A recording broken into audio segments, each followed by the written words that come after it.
To those who hear of religious experiences secondhand, the accounts raise all kinds of questions. Are such experiences real or imagined? What qualifies as a religious experience? What do they prove? Not everybody who believes in God because they think they've had individual religious experiences. For some people, their sense of the reality of God is something they come to through participation in a religious community and a form of life that goes with that community. But many people that I know have had many and different experiences that they identify with the presence of God. I think it's fairly common in the present intellectual climate for people to think these are very rare, unusual phenomena. It turns out that over half of the people believe themselves to have been directly aware of the presence of God at some times in their lives. And of course, the fact that whatever percentage of the population suppose themselves to be directly aware of God at some time doesn't show that these are genuine objective experiences, genuine experiences of something objective. I mean, that still has to be looked into. If you think of stories in Luke, for example, Luke's very fond of angels. Angels announcing this and angels announcing that. And if you read them carefully, you'll note that the reaction is always they're frightened out of their minds. And but it's not a sense of it's not a sense though of one's not frightened by something horrid. One's not frightened by something bad. But one's frightened by something that's literally uncanny, and what it comes from is beyond our ken. But no matter how favorable the outcome, many believe that the actual origins of reported personal religious experiences are more likely to be more human than divine. The brain is capable of lots and lots of illusory and hallucinatory activity. In fact, that's one of the things that it does best. And what we need to do is keep our wits about us on what it's likely telling us that's really true and what is sort of just a story. I think everybody who's had such an experience asks himself the question, how do I know I just haven't had some sort of an emotional experience that can be psychologically explained away? And I think there are two answers to that question. First of all, in one sense, I think that a genuine experience of God is self-authenticating. That when you meet God personally, in the way that happened to me in 1965 on that September evening, it so transformed my life that I simply couldn't convince myself this was merely psychological, that I was merely having an emotional experience. It was a reality that imposed itself upon me. The hunch is that religious experiences are the products of some delusive belief-producing mechanism of some sort or another, wish fulfillment, perhaps psychosis of some sort or another, perhaps a neurophysiological disorder. There's complication upon complication, because even if this would be true of some types of religious experience, it might not be true of others.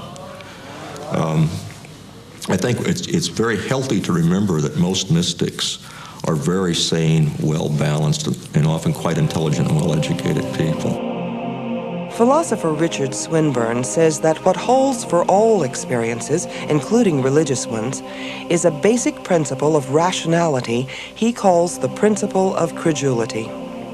He writes that, "My conclusion about the considerable evidential force of religious experience depends on my principle of credulity that apparent perceptions ought to be taken at their face value in the absence of positive reason for challenge."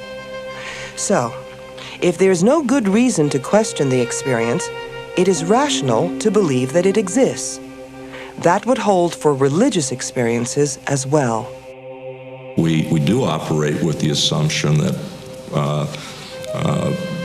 for example, basic perceptual beliefs, and I'm talking ordinary perception now, memory beliefs, simple intuitions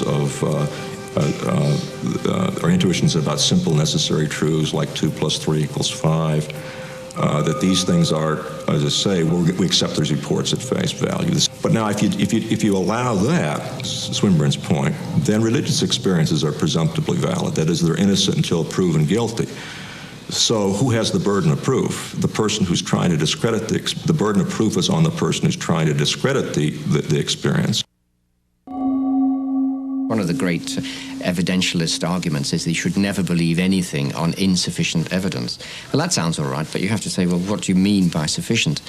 And James, rather provocatively, really, said sometimes you should believe when there is insufficient evidence. And the sort of case he was thinking of, he gave three conditions of it. First of all, it must be a forced option. That is, there's no alternative. So you might say, well, either I've got to swim for the shore from a sinking ship, or I've got to go down with the ship. I've got to make that decision. It's a forced option. And then he said, well, these cases, it must be a vital option. That is, it must really make a significant difference to the whole of your life. And thirdly, James said it must be a living option, not something which is just theoretical, but something actually presents itself to you as a challenge in your culture.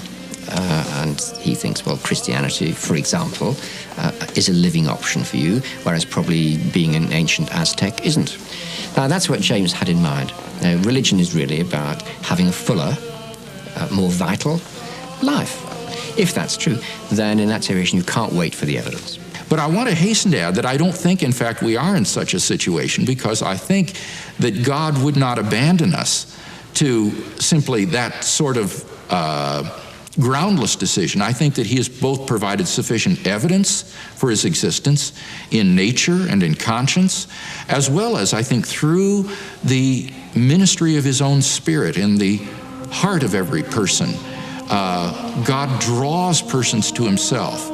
If you're going to have a personal relationship with God, there's got to be some mutual awareness of each other. I don't think God has any trouble perceiving us. That's not where the problem would lie. So that's why I think that the mystical perception is not of interest only or even primarily as a basis for beliefs about God. It's primarily of importance in theistic religion as a way of achieving the highest good, which is a loving relationship with God.